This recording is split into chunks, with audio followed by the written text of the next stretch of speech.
bem? Sejam todos muito bem-vindos a mais um Clube do Livro. Eu estou com quem aqui ao meu lado? Thalita. Doutora Thalita. Thalita lá no Clube do Livro aqui da Potencialize, ela fez uma excelente apresentação, trouxe umas dinâmicas legais. E o livro, Thalita, que você está aí na mão, que livro é esse? As Armas da Persuasão. Esse livro, muita gente que eu converso já fica com a orelha meio assim, rapaz, esse livro aí é bom, não é? Minha recomendação, já dando spoiler, vale a pena, leia. Principalmente pelo resumo que a senhora fez. Eu ainda não concluí 100% da leitura dele, mas gostei bastante. É um livro muito rico, tem muito estudo, né? E aí a Thalita vai apresentar aqui pra gente as 6... São 6 armas? 6 armas, mãe. Ela decorou as armas, que ela sabia até o capítulo da arma. Isso aqui, meu amigo, isso não é uma mente não. Isso aqui é um MacBook Pro avançado. Qual a primeira arma da persuasão? Agora deu um branco, você falou que eu decorei. Olha só.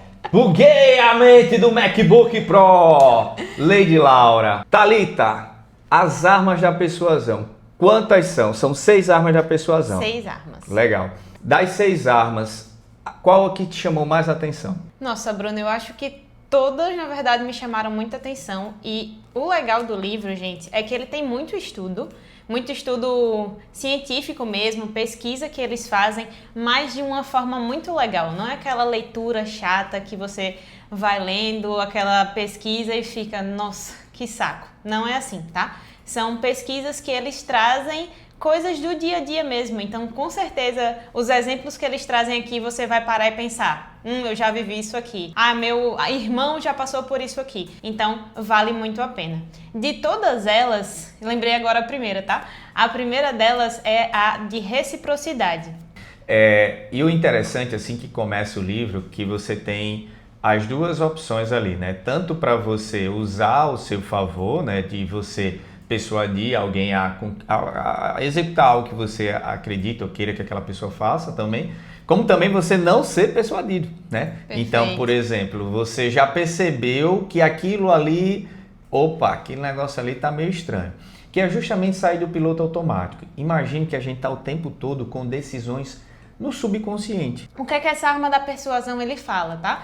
Ele fala que quando alguém dá algo pra gente, biologicamente a gente se sente naquela obrigação de devolver, né? Então, ele fala sobre essa questão da reciprocidade. Ele traz até um exemplo muito comum, que são as amostras grátis do supermercado. Então, toda vida que alguém vem com aquele queijinho coalho ali pra você provar, você se sente na obrigação de comprar 5 quilos. Teve alguém que comprou 5 quilos, ela está falando de alguém específico aí. Fica o detalhe no ar. 97%, 95%, 96%, depende muito de um mamífero para o outro. Mas vamos lá, vamos botar que 7% a gente está consciente. 7 eu garanto, beleza. Mas esse outro resto?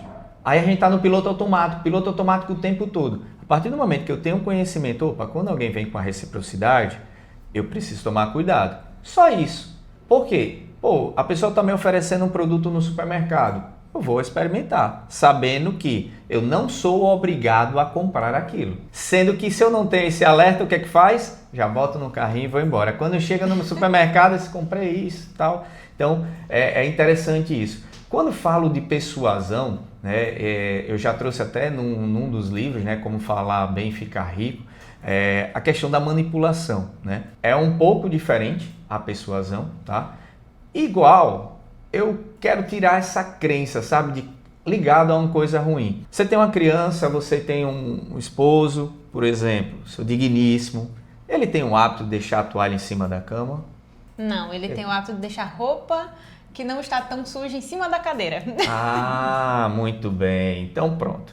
A gente tem esse cenário. Se você desenvolve uma técnica de persuadir a ele que ele não coloque mais aquela roupa ali, isso não seria bom? Com certeza. Para o relacionamento, não ia evitar brigas e tudo mais? Então, mamífero, persuasão lhe auxilia nisso. Então, não é só no mundo dos negócios, mas no mundo do negócio também. A gente trabalha na assessoria de processo aqui, dentro da Potencialize, a gente mapeia os processos e tudo mais. Sendo que a matéria-prima vem do cliente e a gente precisa que ele execute, que ele entregue.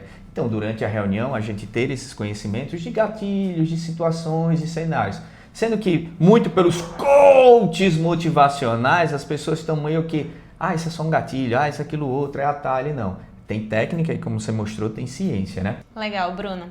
A segunda arma da persuasão que ele fala, né? A primeira foi reciprocidade, a segunda ele fala do compromisso e da coerência. O que é que ele traz? E aí ele traz um exemplo que eu achei muito legal, com números que até na apresentação eu trouxe o pessoal, a pessoa ficou tipo assim, como assim é tudo isso?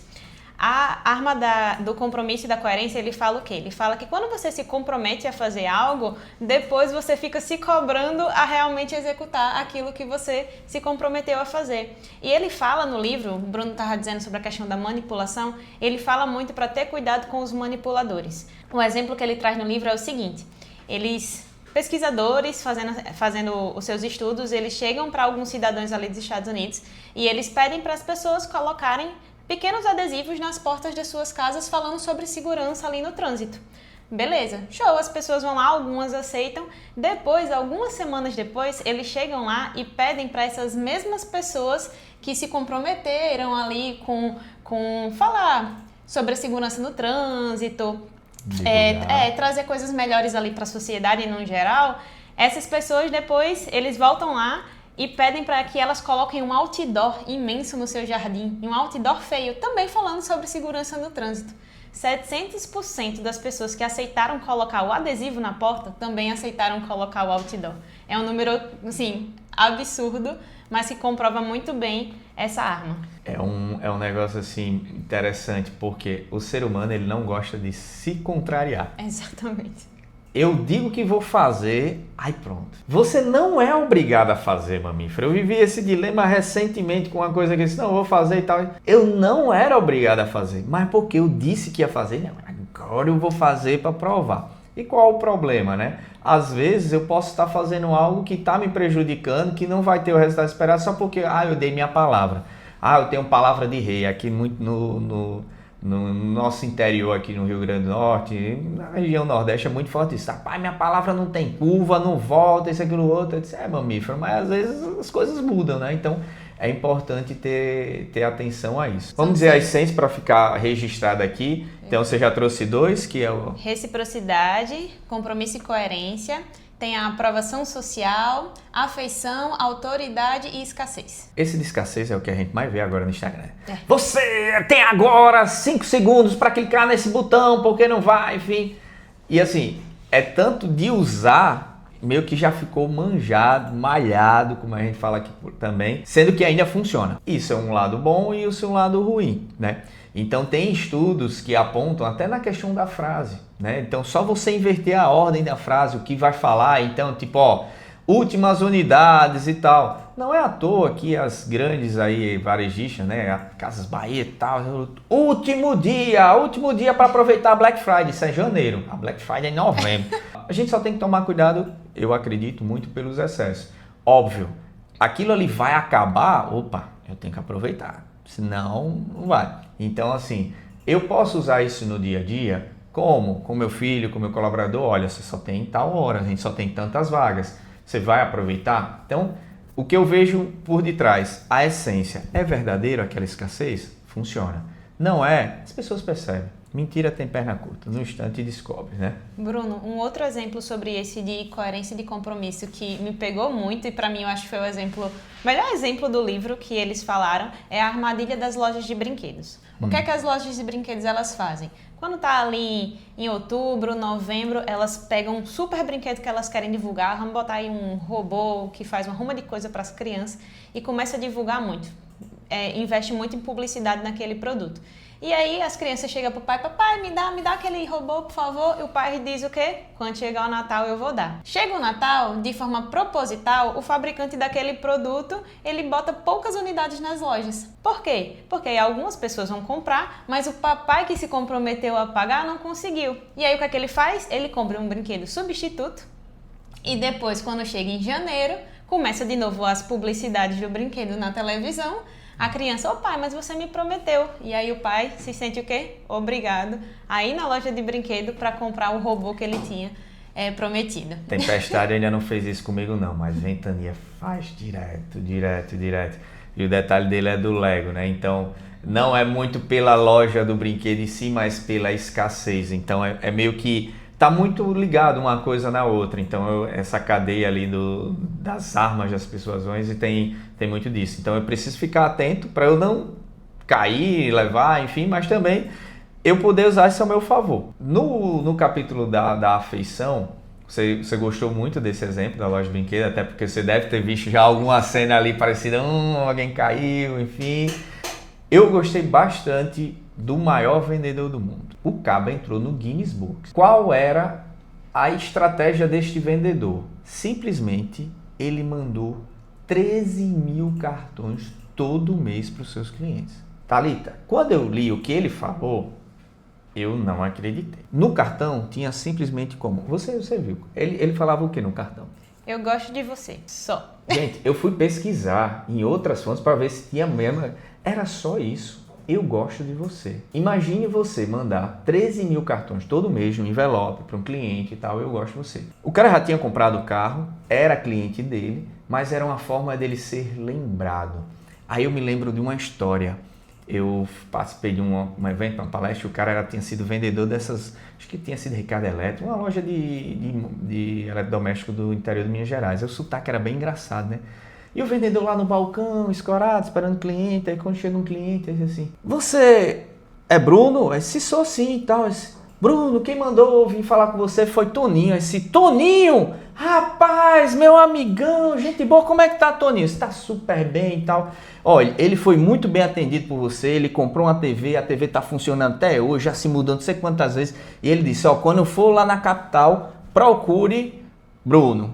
Aí você venha pra cá e tal, aí atendeu o cara e tal, o outro fez todo mundo, vendeu, enfim. Quando foi no final ainda disse, manda um abraço para Toninho, diga que eu tô morrendo de saudade e tal, e o cara foi embora. Venda realizada com sucesso. O cunhado de Bruno estava na loja ali junto com ele. Disse, macho, tu é muito mentiroso, macho.